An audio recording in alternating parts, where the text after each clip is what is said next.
명절 잘 보내시죠? 아마 예수님 다시 오시면 여기 계신 분들이 제일 먼저 영접하실 것 같은데요. 네. 이렇게 명절인데도 교회 나오시고, 코로나 사태인데도 교회 나오시고, 이렇게 좋은 날씨에도 교회 나오시고, 이만큼 충성된 분들이 있습니까? 저는 우리 삶이 무엇이냐를 고민하다가 사람들에게 찾아다니면서 물었답니다. 삶이 무엇입니까? 라고. 목사님께도 물었고, 교수들에게도 물었고, 친구들에게도 물었고, 아는 사람들에게 물었고, 도대체 삶이 뭐냐고 물었는데 아무도 시원하게 답해 주는 사람들이 없더랍니다. 근데 하루는 포장마차에 들어가서 술을 한 잔 마시는데 자기 눈 바로 앞에 답이 있더랍니다. 깜짝 놀랐습니다. 아, 저게 삶이구나 하고, 저게 삶이구나 알았습니다. 뭐겠습니까? 삶은 계란이랍니다. 아직 이해가 안 되세요? 그 앞에 삶은 계란 이렇게 적어 있잖아요. 그래서 삶이 계란인 줄 알았답니다. 자, 오늘 요셉의 삶을 돌아보길 원합니다. 오늘 설교 주제도 요셉의 삶. 삶이 무엇입니까? 믿음의 사람들은 어떤 삶을 살아갑니까? 자, 코로나 사태를 겪으면서 많은 분들이 어려움을 겪는 게 삶의 어려움입니다. 삶이 지금 어려움을 겪습니다. 직장이 어려움을 겪고, 가정이 어려움을 겪고, 가족들이 어려움을 겪고, 나아가서는 교회까지도 어려움을 겪습니다. 내가 지금까지 믿었던 것들도 어려움을 겪고, 앞으로 계획하는 것들도 함께 어려움을 겪고, 이 모두가 다 삶이 어려움을 겪는 이런 경험들입니다. 수십 년 동안 우리가 열심히 쌓아 올렸던 이런 삶들이 마치 한순간에 무너지는 이런 느낌을 받을 때도 있습니다. 이제는 삶에 대해서 용기를 갖기도 힘들고, 믿음을 갖기도 힘들고, 소망을 갖기도 힘이 듭니다. 많은 분들이 경험하시는 일이라고 믿습니다. 아니면 모두가 다 함께 경험하는 일이라고 믿습니다. 사태가 점점 깊어지면서 우리가 몸부림치면서 이 삶을 지탱하기를 원하고, 이 삶을 다시금 세우기를 원하고, 다시금 회복하기를 원합니다. 요즘 가장 유행하는 말 중에 하나가 버티자란 말이 있습니다. 그 말 많이 하시죠? 버티자라고. 어떻게 하든지 버텨야 된다고 하는 그런 말을 많이 듣는데 끝까지 우리가 포기할 수 없다는 뜻 아닙니까? 성경의 가장 위대한 능력은 삶을 회복시키는 능력입니다. 우리가 성경을 대하는 것은 삶을 회복하기 위함 때문에 그렇습니다. 성경을 통해서 우리 가정이 회복되고, 내 삶이 회복되고, 세상이 회복되고, 그리고 우리 자손들이 회복되기를 바라기 때문에 그렇습니다. 성경을 보시면 온갖 삶의 모습들이 다 기록되어 있습니다. 도대체 어떻게 이런 모습들이 성경에 기록되어 있느냐는 이런 것들까지 다 기록되어 있습니다. 형제 간에 서로 싸우는 모습들, 형제 간에 서로 죽이고 빼앗는 모습들, 심지어는 왕이 신하의 부인을 차지하는 모습들, 그리고 신하를 죽이는 모습들, 이방 사람들을 잔인하게 죽이는 모습들까지 다 나와 있습니다. 성경인데, 거룩한 책인데 어떻게 이런 일들이 기록되어 있습니까? 삶 때문에 그렇습니다. 삶을 회복하기 위해서 그렇습니다. 이런 엄청난 삶들이 있어도 하나님께서 결코 잊지 아니하시고 회복한다는 것을 보여주기 위함 때문에 그렇습니다. 성경은 현실을 떠나는 책이 아니고 현실을 직시하도록 하는 책입니다. 그리고 직시함으로 현실을 이기라고, 소망을 가지라고 격려하는 책입니다. 우리 삶의 고난도 직시할 줄 알아야 되고, 아픔도 직시할 줄 알아야 되고, 눈물도 직시할 줄 알아야 되고, 그리고 수치도 직시할 줄 알아야 합니다. 결코 포기하지 마시라고, 좌절하지 마시라고, 이겨야 한다고 합니다. 현실을 도피하는 것은 결코 성경이 아닙니다. 우리 성경만은 결코 현실을 숨기거나 포장하지 않습니다. 다른 모든 종교가 현실을 포장하고 가장합니다. 우리는 아닙니다. 있는 모습 그대로 적습니다. 나아가서 우리가 성경을 보는 것은 나중에 죽고 나서 어떻게 하면 천당 갈까 위해서 보는 것 아닙니다. 현재 삶 때문에 그렇습니다. 오늘 이곳에서 삶입니다. 2021년 2월 14일의 삶을 위해서 우리가 성경을 읽습니다. 우리가 아무리 나중에 죽고 천당 가더라도 지금 삶이 허무하면, 공허하면 왜 우리가 성경을 읽겠습니까? 성경은 우리들에게 오늘의 삶이, 지금의 삶이 복된 삶이 되고, 의미 있는 삶이 되고, 사명의 삶이 되라고 그렇게 말합니다. 간혹 믿음 좋은 사람들이 현재 삶을 외면하면서 오히려 자꾸 저 세상에 매달리는 모습들, 아니면 신비한 그런 삶에 매달리는 모습들을 볼 때 참으로 안타깝습니다. 그게 우리 성경의 바른 모습이 아닙니다. 공산주의 시조인 막스가 기독교를 향하여 아편이라고 그렇게 비판했습니다. 기독교는 아편이라는 겁니다. 왜 당신들은 삶의 모습을 외면하느냐, 삶의 아픔을 외면하고 죽으면 천당 간다는 말로 이렇게 백성들을 현혹시키느냐 그 말입니다. 지금 우리 현실의 삶이 고통이 많고 거짓이 많고 탐욕이 많은데 왜 이를 마치 없는 것처럼 주일날 그렇게 하늘나라 말하면서 이 백성들을 현혹하느냐 그 말입니다. 아닙니다. 막스가 잘못 보았습니다. 성경은 결코 그런 책이 아닙니다. 우리 성경은 현실을 현혹하는 것도 아니고 현실을 포장하는 것도 아닙니다. 요셉의 삶은 성도들의 삶이 어떤 삶이 되어야 함을 말해주는 메시지이고 아울러서 이 메시지를 통해서 우리도 어떤 삶을 살아야 하고 어떻게 생명을 구원하고 세상을 구원하라는 메시지가 담겨져 있습니다. 요셉은 어릴 적부터 남다른 사랑을 받습니다. 11번째입니다. 11번째이면서도 아버지의 사랑을 가장 많이 받았습니다. 당연히 형들로부터 시기받을 수밖에 없고 모두가 다 미워했을 겁니다. 시기란 말, 또 미움이란 말 속에는 어머니에 대한 시기와 미움도 함께 담겨져 있습니다. 내 어머니입니다. 다른 아들들의 어머니에 대한 시기도 함께 담겨져 있습니다. 요셉이 배다른 동생입니다. 10명의 형들은 모두가 다 레아의 자손들이나 레아의 종의 자손들이나 라헬의 자손들의 종이고 오직 요셉과 베냐민만 라헬의 자손입니다. 야곱이 요셉을 특별히 사랑했다는 말은 다른 자식들의 어머니까지도 무시했다는 그런 말입니다. 얼마나 미웠겠고 아마 죽이도록 미웠을 것이라고 생각합니다. 결국은 요셉은 형들의 미움과 시기로 애굽으로 팔려갑니다. 자, 팔려가는 순간부터 시작해서 요셉의 삶은 지옥에서 천당으로 떨어지는 삶입니다. 가장 귀한 사랑을 받았던 아들이 이방 땅에 가서 이방 사람의 종이 되어버렸습니다. 아무도 아는 사람이 없었고 하나님을 예배할 곳이 없는 그런 이방 땅입니다. 홀로 지냈을 때에 얼마나 두려웠겠고 외로웠겠습니까? 그러다가 보디발이라는 사람의 눈에 들어서 종이 됩니다. 이 또한 고통입니다. 어떻게 귀한 아들이 이렇게 남의 종이 됩니까? 하지만 그곳에서 주인의 인정을 받으면서 살림을 맡게 되면서 조금의 소망은 갖게 됩니다. 하지만 그 소망이 오래 가지를 못합니다. 보디발 아내의 모함으로 결국 감옥에 갇히게 됩니다. 이건 엄청난 죄로 인한 벌입니다. 어떻게 감히 어린 것이 주인의 부인을 탐하느냐. 그것도 대애굽 제국의 장군의 부인입니다. 이렇다면 이제 요셉의 삶은 완전히 끝났다고 말해야만 합니다. 어떤 소망도 가질 근거도 없고 죽지 않는 것만으로도 큰 다행입니다. 어떻게 이곳에서 벗어날 수 있겠습니까? 거대한 애굽의 제국이고 거대한 애굽 장군이 가둔 감옥입니다. 이제 우리는 당연히 요셉의 삶이 끝이 났다고 끝이다라고 말할 수밖에 없습니다. 한데 이런 가운데서 기회가 찾아왔습니다. 술 맡은 관원장, 떡 맡은 관원장 때문에 그렇습니다. 자, 이들의 얘기를 들으면서 술 맡은 관원장은 3일 후에 복직할 것이라 떡 맡은 관원장은 3일 후에 죽을 것이라고 말해줍니다. 실제로 그렇게 됐습니다. 자, 이제 이 요셉은 술 맡은 관원장에게 부탁을 합니다. 당신이 잘 되시거든 나를 생각하고 내게 은혜를 베풀어서 내 사정을 바로에게 아뢰어 이 집에서 나를 건져주소서.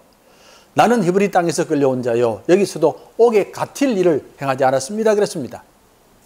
요셉에게 소망이 생겼다는 겁니다. 이제 이곳에서 벗어날 길이 생겼습니다. 이때부터 요셉은 매일매일 술 맡은 관원장의 소식을 기다립니다. 매일매일. 이제 내가 나갈 것이라고 살 것이라는 그런 소망입니다.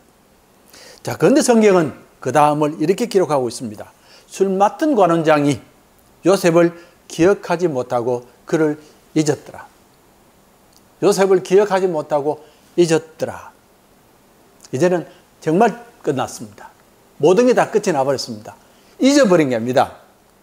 자, 요셉에는 이름도 잊혀져 버렸고 존재조차도 잊혀져 버렸습니다. 이제는 아무것도 남는 게 없습니다. 지금까지 몸부림쳤고 온 힘을 다해봤지만 결국에는 감옥에서 버려지고 잊혀져 버렸습니다. 자, 이제 우리는 이런 삶을 어떻게 말해야만 합니까? 당연히 우리는 이것은 운명이라고 말할 수밖에 없습니다. 이게 요셉의 운명입니다. 타고난 운명입니다. 운명이기 때문에 거역할 수 없고 아무리 애써도 벗어날 수가 없습니다. 오직 따를 수밖에 없습니다. 운명입니다. 이것이 바로 고대 애굽 사람들의 삶의 관점입니다. 이것이 바로 고대 헬라 사람들의 관점입니다. 최고의 문명을 자랑했던 애굽 사람들, 최고의 문명을 자랑했던 헬라 사람들의 관점입니다. 애굽 사람들도 헬라 사람들도 삶을 이렇게 봤습니다. 삶은 운명이라고. 운명은 피할 수가 없다고. 아무리 애를 써도 피할 수 없다고. 운명은 따라야 된다고. 이렇게 봤습니다. 요셉이 그렇게도 애를 썼는데, 형에게 벗어나려고 그렇게 애를 썼는데, 종에게서 벗어나려고, 죄인에게서 벗어나려고 그렇게 애를 썼는데, 이렇게 된 것은 운명이다. 운명이다, 그 말입니다. 우리도 어릴 적에 이런 얘기를 많이 들었지 않습니까? 사람에게 운명이 있다고, 팔자가 있다고, 이건 따라야 된다. 이걸 어겨서는 안 된다. 어기면 어길수록 더 고생한다는 겁니다. 예전에 한번 들려드렸던 오디푸스 얘기를 다시 들려드리겠습니다. 왕궁에 아들이 태어났습니다. 아들이 태어나는데 그 아이에게 운명이 주어지게 됩니다. 태어나면서 이 아들은 아버지를 죽이고 어머니와 결혼한다는 그런 운명입니다. 이를 왕이 알게 되면서 신하들에게 이 아이를 죽이라고 그랬습니다. 아이가 나중에 자라면 나를 죽이고 내 부인과 결혼하기 때문에 죽이라고 그랬습니다. 그러니까 신이 아이를 데리고 국경 근처에 버려버립니다. 이러면 죽겠지라고. 한데 국경 넘어 있는 다른 나라 농부가 발견하고서는 데리고 와서 키웁니다. 이제부터 아이가 농부의 자식이 되는 겁니다. 씩씩하게 잘 자랐습니다. 근데 그 나라에 큰 흉년이 됩니다. 아무리 사람들이 노력하고 제사를 드려도 흉년이 그치질 않습니다. 그래서 왕이 명령합니다. 선지자를 찾아가서 왜 이렇게 흉년이 드느냐를 알아보라고. 그러니까 선지자의 답입니다. 이 백성 중에 아버지를 죽이고 어머니와 결혼할 사람이 살고 있습니다. 이런 겁니다. 당장 죽이라고 그랬습니다. 자, 그러니까 이 얘기를 듣고 아이가 도망을 갑니다. 자기 아버지를 죽이지 않기 위해서. 농부를 죽이지 않기 위해서 도망을 가는 겁니다. 도망가서 옆에 나라 가서 그만 그 나라 왕을 만납니다. 그리고 그 나라 왕과 싸웠습니다. 그리고 그 나라 왕을 죽인 겁니다. 자기 아버지를 죽였습니다. 그리고 자기 왕의 부인을 아내로 삼았으니까 그렇게 되는 겁니다. 자, 운명을 벗어나려고 아무리 몸부림쳐도 안 된다. 네가 다른 나라 도망가도 안 된다는 겁니다. 결국 그대로 이루어진다는 그런 얘기입니다. 인간의 삶이란 것은 운명의 삶입니다. 사람이 아무리 애를 쓴다 할지라도 벗어날 수 없습니다. 당연히 운명에 순종해야만 합니다. 종은 종의 운명을 가지고 태어났기에 마지막까지 종으로 살아야 되고, 왕은 왕의 운명을 가졌기에 마지막까지 왕으로 살아야 합니다. 여자는 여자의 운명을 가졌기에 마지막까지 이 여자로 살아야 합니다. 주어진 삶을 운명으로 받아들이십시오. 힘들고 고통스럽더라도 운명에 만족해야만 합니다. 자, 그런데 아십니까? 놀랍게도 이런 운명의 얘기는 애굽 사람이나 또는 헬라 사람의 운명의 얘기는 오늘도 이 땅을 덮고 있는 얘기입니다. 오늘도 이 땅에 수많은 사람들이 이 얘기를 듣고서 살아갑니다. 그러기에 절망할 수밖에 없고 좌절할 수밖에 없고 그리고 낙심과 저주할 수밖에 없습니다. 자, 구체적으로 말씀드립니다. 만약 여러분들이 이 땅이 전부라고 생각하며 산다면 여러분들은 운명의 종입니다. 이 땅이 전부가 아닙니다. 이 땅 너머에 영생의 하나님 나라가 있습니다. 만약 여러분들이 사람은 배부르면 되지, 화려한 옷을 입으면 되지라고 생각하면 여러분은 운명의 종입니다. 사람들에게는 육신을 넘어서서 영혼이 있기 때문에 그렇습니다. 만약 이 땅이 힘 있는 자만이 살 수 있고 힘 없는 자는 죽는다고 생각하면 여러분들은 운명의 종입니다. 아닙니다. 힘 없는 자가 죽지 않습니다. 오히려 하나님의 능력과 은총이 더 많이 할 때가 많습니다. 만약 여러분들이 이 땅은 내가 살기 위해서는 반드시 남을 이기거나 죽여야 된다고 생각하면 여러분들은 운명의 종입니다. 생명이라는 것은 그렇게 사는 게 아닙니다. 함께 살기 때문입니다. 만약 내가 해를 당하면 반드시 복수를 해야지라고 생각하면 여러분들은 운명의 종입니다. 복수는 사람의 운명이 아니라 사람의 절망입니다. 만약 여러분들이 이 땅에 수많은 신들이 있어서 이 땅이 신들의 전쟁터라고 생각하면 여러분들은 운명의 종입니다. 이 땅은 신들의 전쟁터가 아닙니다. 사랑의 하나님이 지으신 참으로 아름다운 세상입니다. 만약 우리가 이 땅에 성공하기 위해서 거짓도 해야 되지, 탐욕도 가져야 되지, 뻔뻔스러움도 가져야 되지, 심지어 사람을 죽이기까지도 해야 되지라고 생각한다면 여러분들은 운명의 종입니다. 세상은 결코 그런 것이 아닙니다. 하나님의 지으신 세상은 의와 사랑의 세상이기 때문에 그렇습니다. 만약 여러분들이 우리는 결코 세상 흐름을 따라서는 안 된다. 세상이 동으로 가면 우리가 동으로 가야 되고 세상이 서로 가면 우리도 서로 가야 되지. 그렇게 말한다면 여러분들은 운명의 종입니다. 여러분은 세상의 흐름을 따라가는 죽은 물고기가 아니라 살아있는 하나님의 백성들이기 때문에 그렇습니다. 우리는 결코 운명에 지배받는 것이 아니라 오히려 운명을 극복하고 이겨나가는 백성들입니다. 하나님이 우리를 창조주의 거룩한 형상을 허락해 주셨고 이 땅을 다스리는 거룩한 사명을 맡겨주었기 때문에 그렇습니다.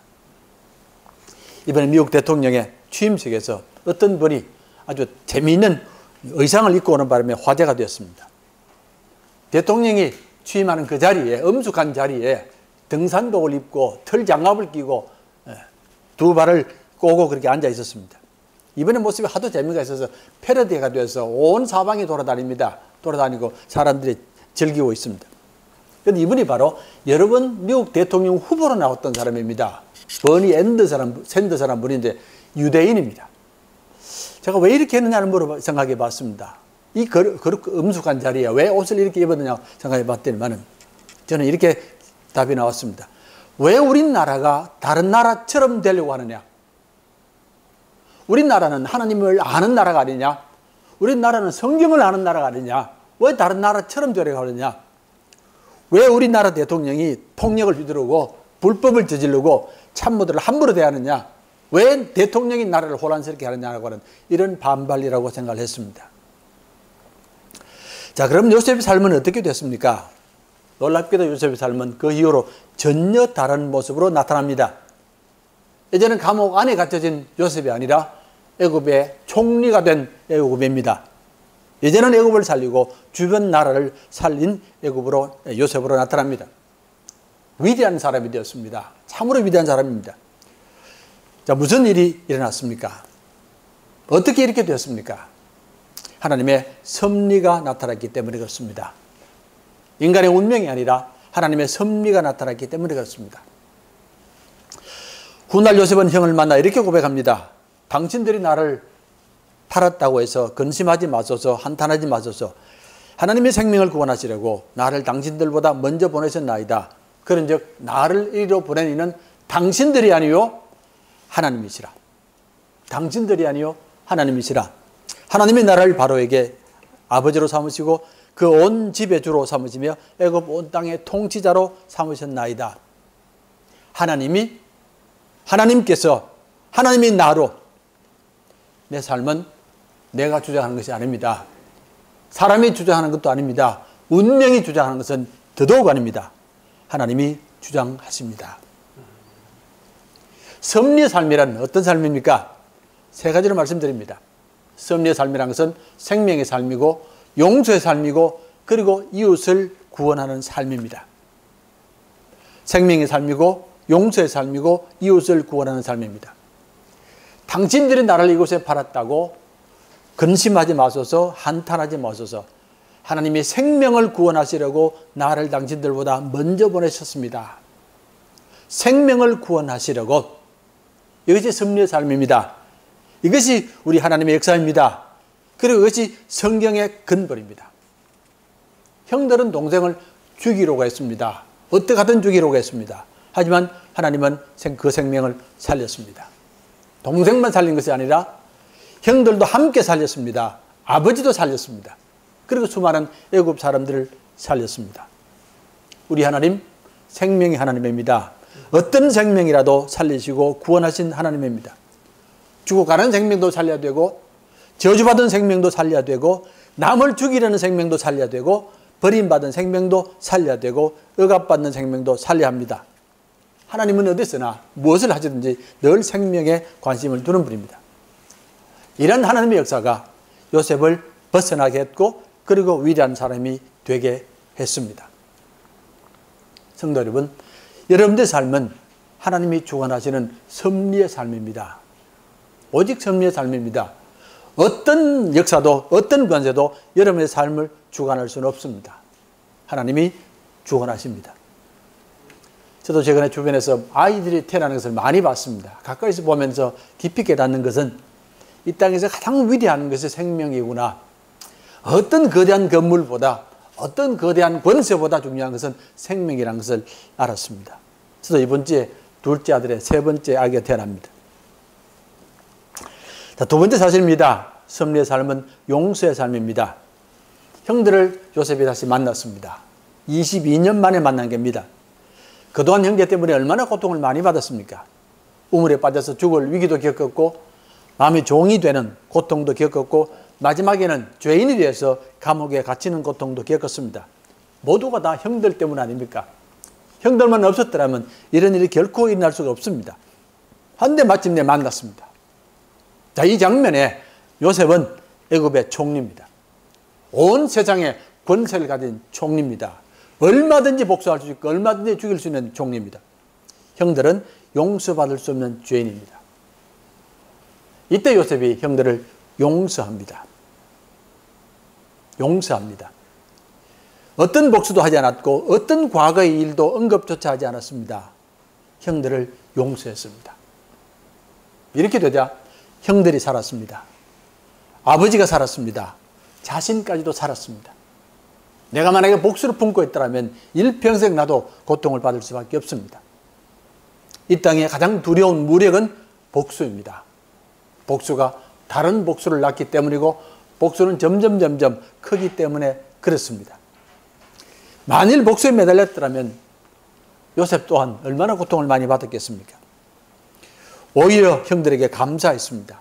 당신들보다 먼저 보내셔서 이 땅에서 구원의 사명을 준비케 하셨습니다. 당신들이 나를 보낸 것이 아니고 하나님이 보냈습니다. 당신들은 하나님의 뜻을 이룬 도구였습니다. 그 말입니다. 감사합니다. 그 말입니다. 과거를 잃어버려서 그런 것 아닙니다. 과거의 일을 덜쳐봐야 무슨 소용이 있겠느냐고 포기해서 그런 것 아닙니다. 하나님의 섭리를 알았습니다. 겉으로는 사람의 손들이지만 배후에는 하나님의 손길이 있음을 알았습니다.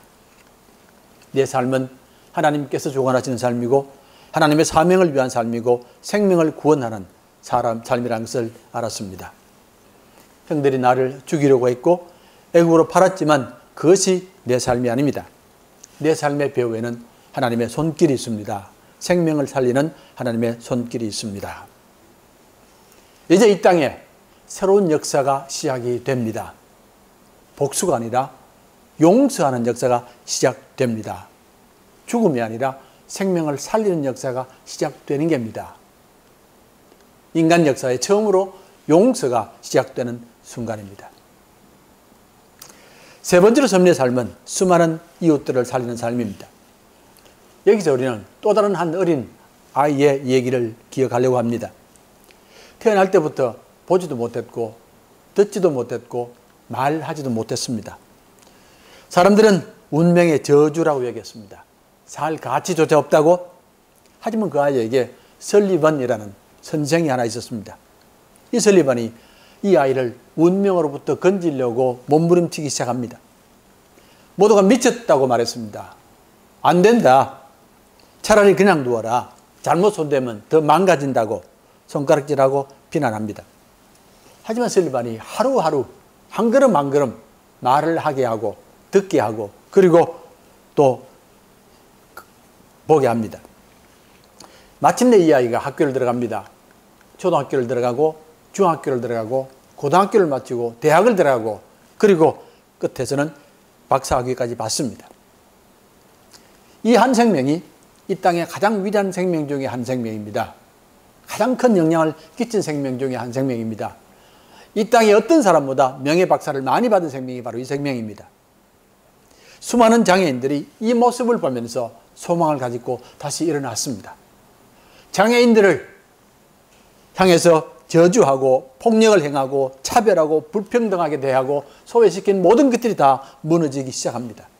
한 생명이 이룬 역사입니다. 장애 없는 사람들조차도 영감을 받았습니다. 설리반은 헬렌 켈러의 장애를 본 것이 아니라 하나님의 손길을 받고 하나님의 섭리를 받습니다. 이 생명 뒤에 하나님의 거룩한 뜻이 있다는 것, 거룩한 사명이 있다는 것을 보았습니다. 우리 주님께서는 이 땅에 오셔서 운명의 삶을 종결시키고 그리고 섭리의 삶을 완성시켜 주신 분입니다. 오직 생명을 구원하는 일에 온 힘을 다하셨고 용서하는 일에 온 힘을 다하셨고 이 땅의 모든 생명들을 하나님의 섭리로 품으셨습니다. 세리도 품으셨고 탕자도 품으셨고 그리고 귀신 들린 자도 품으셨고 이방 사람들도 품으셨습니다. 마지막 십자가 지시기 그 순간까지도 강도를 용서하셨고 십자가 못 박는 군중들을 용서하셨고 로마의 무리들까지도 용서하셨습니다. 성도 여러분, 우리는 이번 코로나 사태를 보면서 우리 삶을 돌아보셔야만 합니다. 내 삶이 어떤 삶이냐고? 내 삶이 운명의 삶입니까? 아니면 하나님의 섭리의 삶입니까? 형들이 이끄는 삶입니까? 하나님이 이끄는 삶입니까? 복수가 이끄는 삶입니까? 용서가 이끄는 삶입니까? 나를 위한 삶입니까? 아니면 우리를 위한 삶입니까? 오늘도 이 땅에는 운명의 삶이 판을 치고 있습니다. 기어이 복수하고 기어이 저주하고 기어이 속이고 그러면서도 그렇게도 뻔뻔하고 오늘도 이 땅의 역사는 창조주 하나님의 것입니다. 한 생명 한 생명을 친히 지으시고 모든 생명들이 자유롭게 기쁘게 존귀하게 살기를 바라시고 어떤 운명도 어떤 권세도 어떤 장애도 생명을 다스리지 못하게 하시고 모든 생명이 서로 용서하고 회복되기를 바라십니다. 나아가 하나님께서는 우리들로 하여금 이 땅에 생명을 구원하는 사명을 맡겨주셨습니다. 우리만이 생명을 구원할 수 있습니다. 이제는 우리의 삶이 달라져야만 합니다. 우리의 삶이 하나님의 섭리의 삶이고 용서의 삶이고 생명의 삶임을 기억하며 삶이 달라져야만 합니다. 이렇게 복되고 영광스러운 삶을 주신 하나님께 찬송과 영광을 올려드립니다. 우리의 부족한 삶을 통해서 세상을 구원하게 하신 하나님께 찬송과 영광을 올려드립니다. 이 삶이 주님 앞에 섰을 때에 거룩한 면류관 서고 주님을 맡게 되기를 주의 이름으로 축원합니다. 기도하겠습니다. 거룩하신 하나님, 오늘도 친히 우리의 삶을 인도하시고 우리의 삶을 복되게 하시고 우리의 삶을 영광되게 하심을 감사하고 찬송을 드립니다. 수많은 죄악들이 가득하고 수많은 장애들이 가득하고 수많은 운명에 악한 것들이 가득하지만 이런 가운데서 하나님의 손길이 우리를 건져주시고 우리를 붙들어 주시고 우리를 든든히 세워주심을 감사드립니다. 아버지 하나님, 하나님의 거룩한 백성들로서 섭리의 삶을 가진 백성들로서 거룩한 삶을 삶으로 하나님께 영광 돌려드리게 도와주시옵소서. 예수님 이름으로 기도하옵나이다. 아멘.